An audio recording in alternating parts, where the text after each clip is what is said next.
ఎప్పుడు రొటీన్గా చికెన్ కర్రీయో లేదా చికెన్ ఫ్రైయో కాకుండా ఈసారి రెండు కలిపి చేసేద్దాం.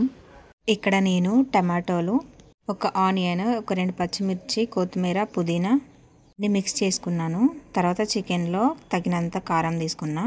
కారం ఎక్కువ తినేవాళ్ళు ఎక్కువ తీసుకుంటే కూడా ఏం పర్లేదు. సరిపోయినంత ఉప్పు, అలాగే పసుపు, అల్లం వెల్లుల్లి పేస్ట్, వేయించి పట్టిన ధనియా పౌడరు, అలాగే గరం మసాలా పౌడర్. మళ్ళీ వేయకుండా అన్నీ సరిపోయేంత తీసుకున్నాను నేను ఇక్కడ. అన్నీ వేసుకున్న తర్వాత కొంచెం ఆయిల్ వేసుకొని మంచిగా కలిపేసుకొని పక్కకు పెట్టేసుకున్నా. ఒక హాఫ్ అన్ అవర్ అయినా పక్కకు ఉంచుకోవాలి, కానీ ఒక 10 నిమిషాలైనా పక్కకు పెట్టుకుంటే బాగుంటుంది. ఎందుకంటే మసాలా అనేది పీస్కి పడుతుంది కాబట్టి.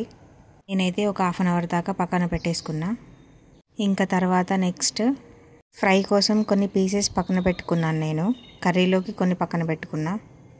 ఇంకా నూనెలో పీసెస్ వేసిన తర్వాత అయితే అటు ఇటు మంచిగా రోస్ట్ చేసుకోవాలి. ఎక్కువ తక్కువగా ఆయిల్ వేసుకోకూడదు, ఎందుకంటే తర్వాత ఆయిల్ని మళ్ళీ వేరే దాంట్లో వాడలేం కదా. పీసెస్ మంచిగా రోస్ట్ అయిన తర్వాత పక్కన పెట్టుకొని నెక్స్ట్ కర్రీ ప్రాసెస్ చూద్దాం. ఇదే వేడి నూనెలో నేను ఇక్కడ ఉల్లిగడ్డలు, పచ్చిమిర్చి, పుదీనా, లవంగాలు, దాల్చిన చెక్క వేసుకుంటే వేసుకోవచ్చు, లేదంటే లేదు. నేను ఇక్కడ వేయలేదు, ఎక్కువగా మసాలా వద్దని నేను వేయలేదు. తర్వాత వీటిని మంచిగా ఫ్రై చేసుకున్న తర్వాత ముందు మిక్సీ పట్టుకున్న గ్రేవీని ఇక్కడ నేను ఇందులో వేసి కలిపేశాను. పచ్చివాసన పోయి ఆయిల్ మీదికి తేలేదాకా ఫ్రై చేయాలి. టమాటా ఆనియన్ గ్రేవీ స్మెల్ రాకూడదు, అలా ఫ్రై చేయాలి.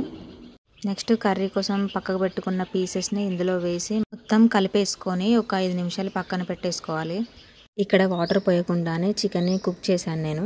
ఆల్రెడీ మనం గ్రేవీతోనే చేశాం కదా. ఇవి మనం ముందు ఫ్రై చేసుకున్న పీసెస్ బాగా వచ్చినాయి, క్రిస్పీగా ఉన్నాయి.